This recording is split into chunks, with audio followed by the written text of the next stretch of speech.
You most certainly can, Ben. It's great to be on the show. Thanks for having me. Thank you so much. Give us just a quick down low on your background as a geochemist, and then I want to get into how you discovered the so-called secrets of the soil, as the book, as the title of the book. I love that book. Well, yeah, no, absolutely. Well, I mean, it feeds beautifully into into my history. My background is undergraduate degree in geology. Spent 10 years working in the environmental field, in dealing with the opposite of what we're going to talk about today, which is an excess of metals and minerals in soils and at contaminated sites. So basically traveled around the world looking at contaminated sites, mining sites, industrial sites, and getting a feel for how minerals operate under those conditions. Went back and did a PhD in soil mineralogy and geochemistry, which was the flip side of that, working out what role do minerals play at much lower concentrations for plant uptake and nutrient uptake. You mentioned Secrets of the Soil. That was actually the book that made me want to go back and study that particular field of remineralization. Did you guys, excuse me for interrupting, when you were studying in school, did they tell you about problems with the soil, about soil depletion of minerals, et cetera? Did they talk about that at all? Well, Ben, as you can tell, I'm not from around here, right. And growing up in Australia, our soils are highly depleted, highly weathered. They'd been weathered for 40 million years. A lot of these soils. So what had happened that just through the natural process of weathering and leaching, the minerals just get leached out. It's just a natural reaction of how the interaction between water and rocks.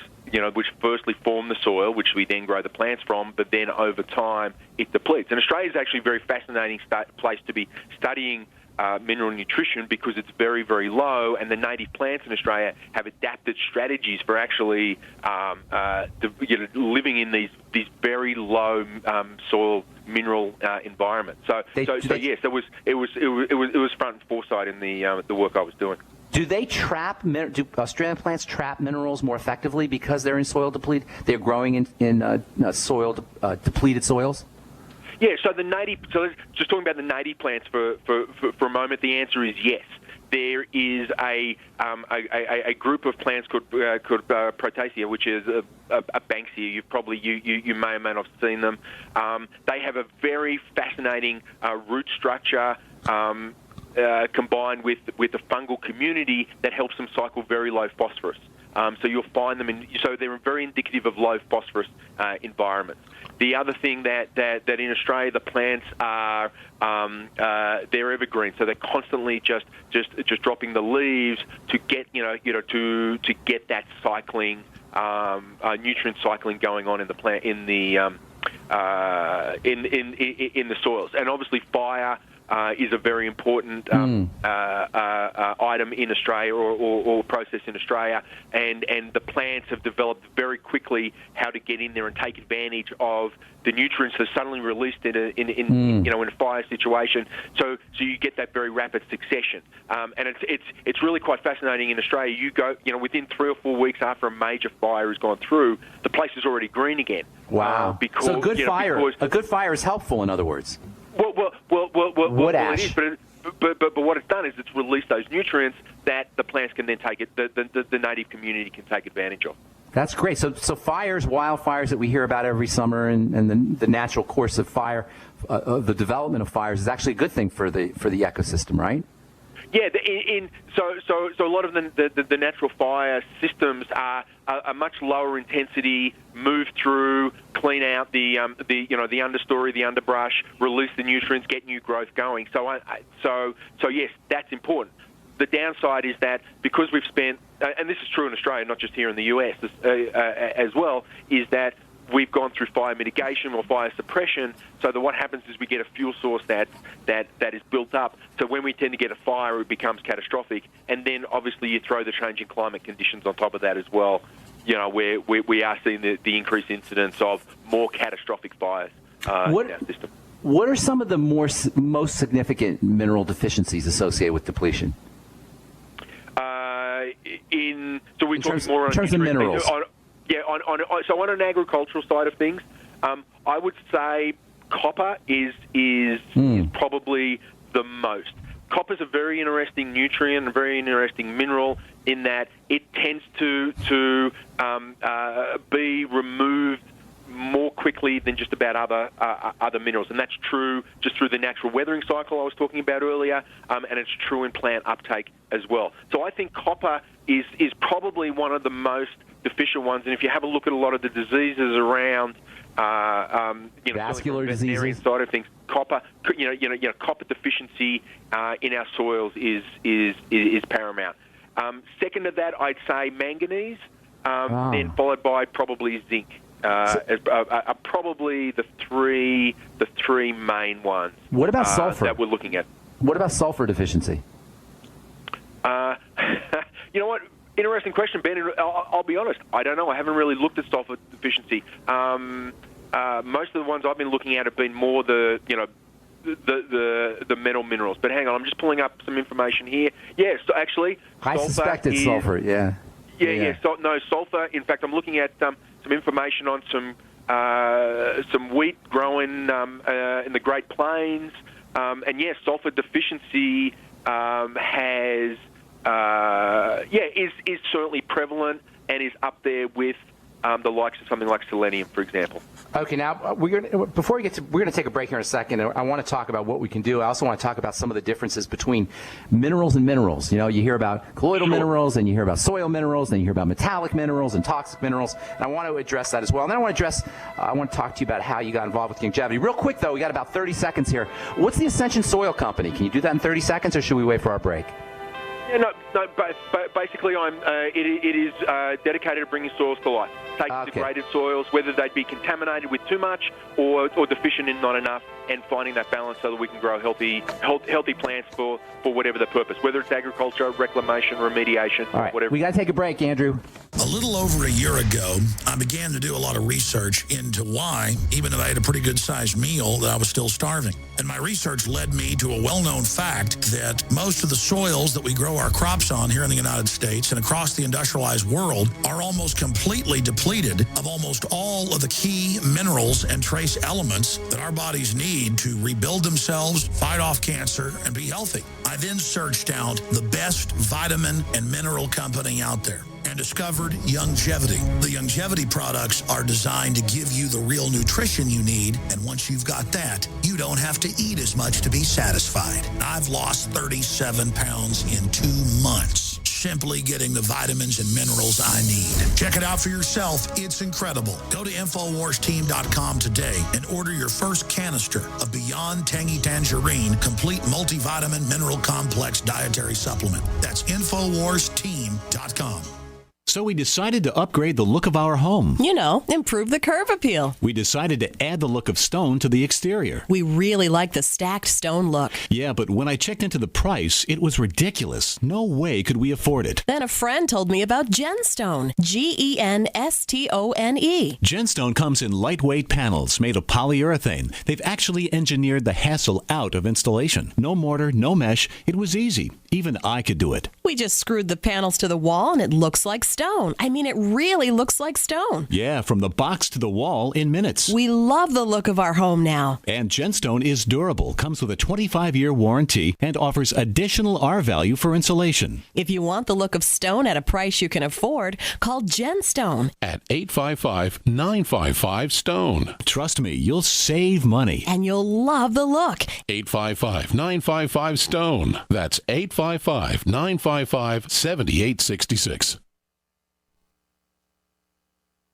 If you need to say happy birthday, happy anniversary, thank you, or simply I'm thinking of you, ProFlowers.com is the key. ProFlowers has stunning bouquets, like the best-selling 100 blooms for $19.99. Plus, ProFlowers will include a glass vase for free. Sending someone a wonderful surprise of beautiful flowers sent fresh from the fields is easy. Choose the bouquet you like, pick the delivery date, and each order is 100% guaranteed.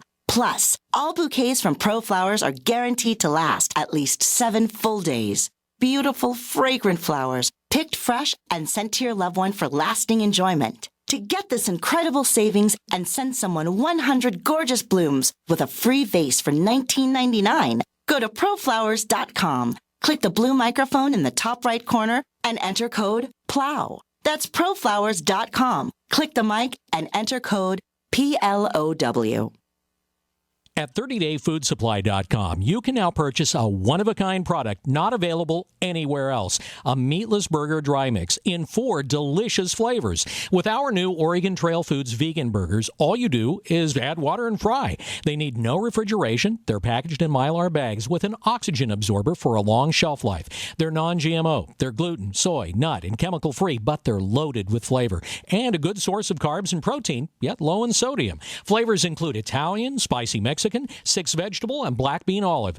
Go to 30dayfoodsupply.com or call 541-229-0010 and order today. Eat them every day, take them camping, or save them for an emergency. Check them out at 30dayfoodsupply.com and click on the vegan burger icon. That's 30dayfoodsupply.com, where all of our products are produced in Oregon by Oregon Trail Foods. 30dayfoodsupply.com. Independently leading the way for the nation. Compelling talk for every political persuasion. We are GCN. Okay, welcome back to The Bright Side. I'm Pharmacist Ben. We're talking to Dr. Andrew Harley, Ph.D. Doc, before we went to break, I made you rush through that. I apologize. Tell real quickly, the Ascension Soil Company, that's your company that's dedicated to bringing soils to life, correct? That is correct. Okay, good. And both ends. Where I deal on the deficiency side, but I also deal with on the excess side. And so, cleaning up contaminated sites, mining sites, things like that. So, as well as the agricultural side. As a consultant, you're talking about, or helping spread the word? As a consultant, yes. I see. Okay, good.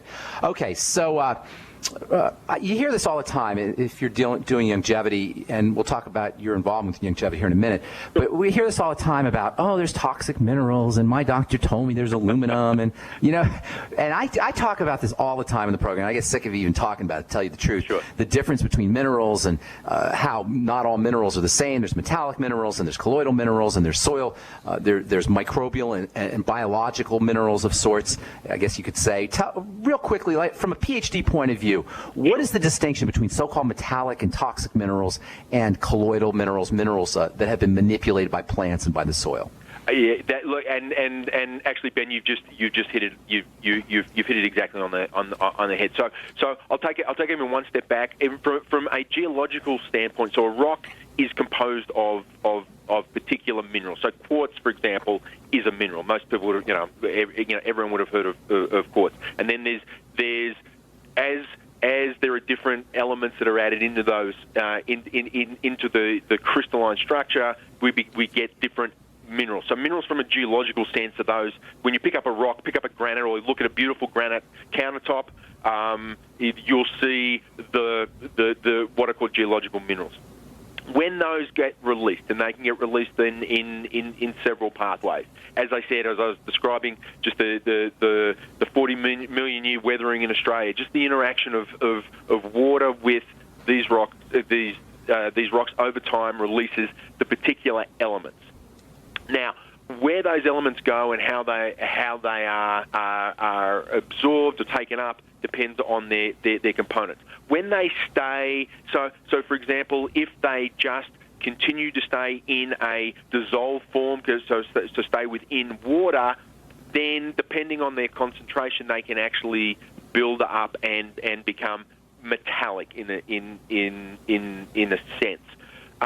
However, when they're taken up by plants, then they become part of the plant structure, and minerals are very important in driving biochemical processes.